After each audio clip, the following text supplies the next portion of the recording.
हम तो Instagram reels इसीलिए देखते हैं क्योंकि उस पर हमें बहुत ज्यादा मोटिवेशनल कंटेंट मिलता है।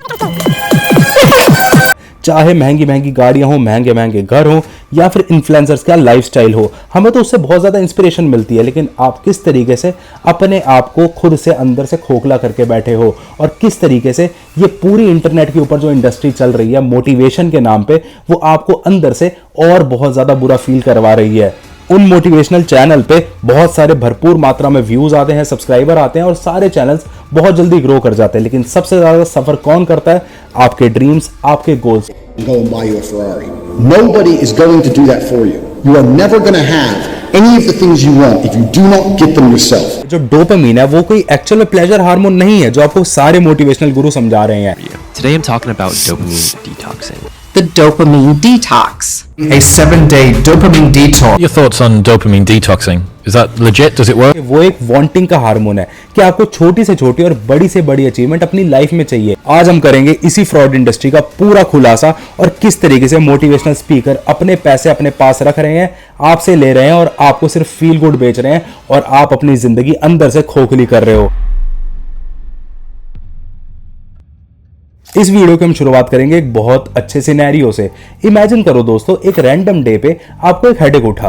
अब आपको नहीं पता वो हेडेक आपका क्यों उठा है, तो अब आप गए अपने बगल वाली फार्मेसी पे और उस पे जाके आपने उस शॉपकीपर को बोला कि भैया मेरे जो है वो बहुत ज्यादा हेडेक हो रहा है, आप मुझे कोई मेडिसिन दे दो। और उसी टाइम उस शॉपकीपर ने आपको एक हेडेक की मेडिसिन दे दी। वो मेडिसिन आपने ली और अब आपका सरदर्द बिल्कुल ठीक हो चुका है। वो एक दिन ठीक रहा, 2 दिन ठीक रहा, लेकिन फिर तीसरे दिन आपको जो हेडेक है वो वापस उठ गया है। अब आपने वही रिचुअल दोबारा करा, आप दोबारा उसी फार्मेसी पे गए, उसके बाद अगेन उसने वही मेडिसिन दी। अब ये करते हुए आपको 6 महीने हो गए और 6 महीने बाद आपको समझ आया कि भाई ये मैं कब तक करता रहूंगा, और आपने डिसाइड करा कि मैं अब जाऊंगा किसी अच्छे डॉक्टर पे, उससे जाके कंसल्ट करूंगा। तब उस डॉक्टर ने आपको बोला कि ये जो आपका हेडेक है वो आपके स्लीप शेड्यूल की वजह से हो रहा है या फिर आपके स्ट्रेस की वजह से हो रहा है जिसको आपने मैनेज नहीं करा है। तो उसी टाइम उस डॉक्टर ने आपको 4 दवाइयां दी और एक अच्छा रूटीन लिख के दिया कि भैया आपको ये फॉलो करना है। आपने वो फॉलो करा और अब 1 महीने के अंदर आपको वो हेडेक और उसके साथ साथ 3-4 और प्रॉब्लम आपकी लाइफ लॉन्ग के लिए ठीक हो गई है। जहां पहले केस में आप सेम एक्शंस रिपीट कर रहे थे और डिपेंड हो गए थे उस केमिस्ट पे, यानी कि वो फार्मेसी स्टोर वाला बंदा आपके लिए हमेशा रेलेवेंट था, वही चीज डॉक्टर के साथ नहीं हुई। डॉक्टर ने आपको आपके हेडेक का रीजन बताया, आप ठीक हुए और अब वो डॉक्टर आपके लिए इररेलेवेंट है क्योंकि आपकी प्रॉब्लम ही खत्म हो गई है। और यहीं पे आती है German philosopher George William Hegel की theory, a solution that must be repeated did not solve the problem। एक भिनाती हुई फीलिंग ये होगी कि भाई हम हार ही गए हैं, तो फिर फोन में देखने में 4 घंटे या वो पॉडकास्ट 2 घंटे का जिससे आपको कुछ सीखने वाला नहीं, लेकिन आपको अपने दिमाग में कन्विंस किया कि वैल्यू है क्या बुराई है। जहां हमने पहले केस में देखा कि एक ही रिपीटेड टास्क करने से कोई सोल्यूशन नहीं मिला और वहीं पे एक सही सोल्यूशन लेने पे उसको बार बार रिपीट करने की जरूरत नहीं पड़ी। मोटिवेशनल स्पीचेस अगर सही में काम करती हैं तो एक ही वीडियोस पे इतने सारे व्यूज क्यों हैं? सालों में इतने सारे चैनल्स कैसे आगे बढ़ गए? मोटिवेशनल रील्स पे इतने लाइक्स कैसे और लोग उनको सेव भी कर रहे हैं? मतलब ये सिचुएशन एक कॉन्ट्रडिक्शन बनाती है।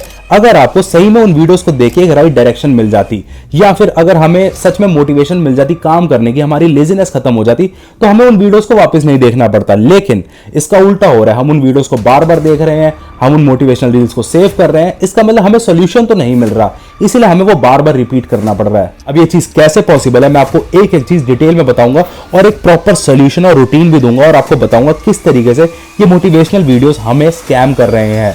लेकिन उससे पहले हमें थोड़ा सा ब्रेन को समझना पड़ेगा आसान भाषा में कि हमारा ब्रेन, हमारा माइंड एक्चुअल में काम कैसे करता है और हम कैसे अपने कॉन्शियस के साथ यानी अपनी इच्छा के साथ अपने माइंड को अलाइन करके रख सकते हैं। नेचर ने हमारी बॉडी को बहुत ज्यादा एडवांस बनाया है ताकि हम हर सिचुएशन में सर्वाइव कर पाए और इसी सर्वाइवल के लिए नेचर ने हमारे ब्रेन में कई तरह के केमिकल्स दिए और जिन भी एनिमल्स में ये केमिकल सिस्टम होंगे उन केमिकल सिस्टम्स के 2 ही फंडामेंटल लॉजिक होंगे कि जो भी एक्टिविटी हमारे सर्वाइवल और हमारी रिप्रोडक्शन में हेल्प करे उसको माइंड को फील गुड करवाओ, यानी कि एक्टिविटी हमें करनी है। और जिन भी एक्टिविटी से हमारे सर्वाइवल पे या फिर रिप्रोडक्शन पे बात आ जाए वो एक्टिविटी हमें महसूस कराना है बॉडी को कि ये चीज गलत है।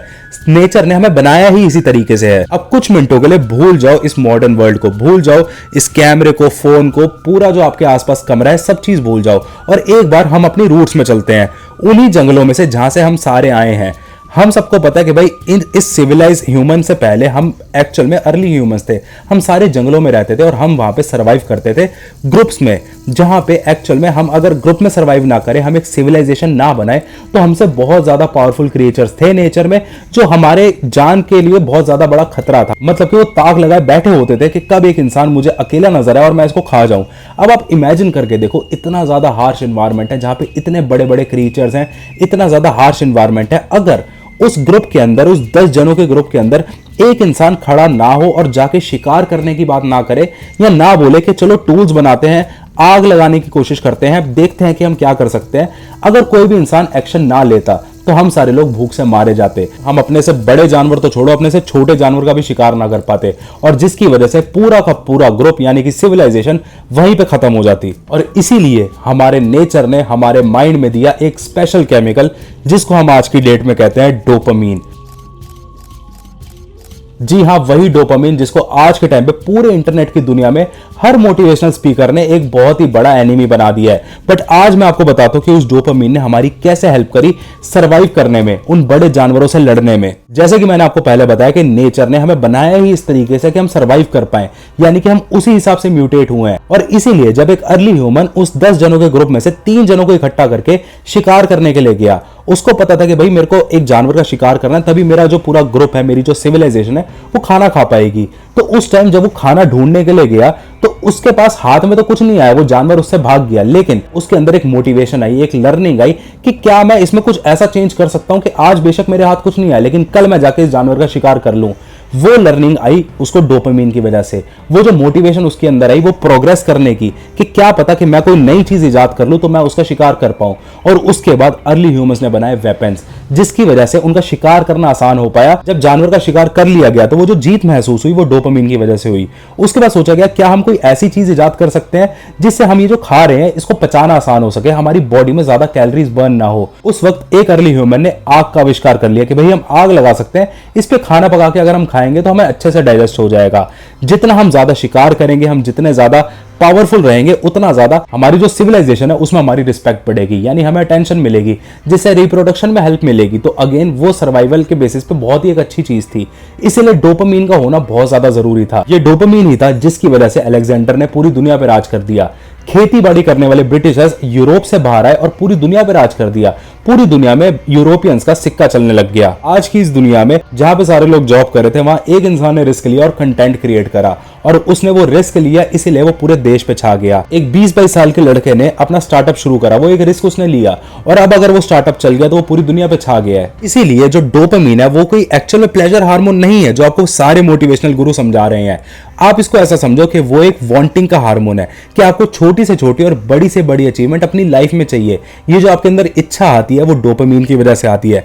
अब इमेजिन करके देखो आपकी जिंदगी कैसी बेरंग होगी अगर आपके अंदर ये सारी इच्छा ही ना हो कि भाई मैं जिस जगह पे पैदा हुआ मैं उससे एक अच्छी जगह पे जा पाऊं, मैं अभी जो गाड़ी चला रहा हूं मैं उससे अच्छी गाड़ी चला पाऊं, या फिर मैं और लग्जरी अपनी लाइफ में ले पाऊं, मैं एक अच्छी बॉडी, अच्छी फिजिक बना पाऊं। आपके अंदर वो इच्छा ही ना है, आप सोच के देखो आपकी लाइफ कैसी हो जाएगी। अब मुझे पता है आपके मन में सबसे बड़ा सवाल क्या आ रहा होगा कि भाई जो डोपामीन हमारी पूरी सिविलाइजेशन के लिए, पूरे एवोल्यूशन के लिए इतना ज्यादा जरूरी था, जिससे हम एक्चुअल में सिविलाइज हो पाए, हम हंटर गैदरर से उठ के यहाँ पे बैठे हैं, मैं यहाँ पे वीडियो बना पा रहा हूँ, हम इतना सारा टेक यूज कर रहे हैं, आप ये वीडियो यूट्यूब के ऊपर देख रहे हो, हम इतना कुछ कर पाए सिर्फ उस डोपामीन की वजह से। तो भाई आज कैसे ये चीज पॉसिबल है कि वही डोपामीन हमारा एनिमी बन चुका है जो हमारा पूरे एवोल्यूशन के दौरान फ्रेंड था। और अगर हम इसी को ही डिटॉक्स कर देंगे, जैसे आपने बहुत सारी वीडियोस भी देखी होगी जहां पे मोटिवेशनल स्पीकर्स कहते हैं कि भाई डोपामीन को अपने अंदर से डिटॉक्स करो, ये अच्छा नहीं है, तो अगर हम इसको डिटॉक्स करेंगे, हम मंक मोड पे चले जाएंगे, तो अगर सारे मंक बन जाएंगे तो भैया सिविलाइजेशन आगे कैसे बढ़ेगी? जो ह्यूमन तरक्की कर पाया, इतना कुछ उखाड़ पाया अपनी जिंदगी में, वो आगे कैसे करेगा? वो तो बैकवर्ड जाने लग जाएगा। और यही हम जानेंगे इस वीडियो के नेक्स्ट पार्ट में, जो कि बहुत जल्दी आएगा। उस वीडियो को देखने के लिए प्लीज चैनल को सब्सक्राइब कर देना, और वीडियो आपको कैसे लगी कमेंट सेक्शन में जरूर बताना। कुछ डाउट्स हो तो वो भी लिख देना, और वीडियो को लाइक करना। मिलते हैं नई वीडियो में, तब तक के लिए जय हिंद, वंदे मातरम।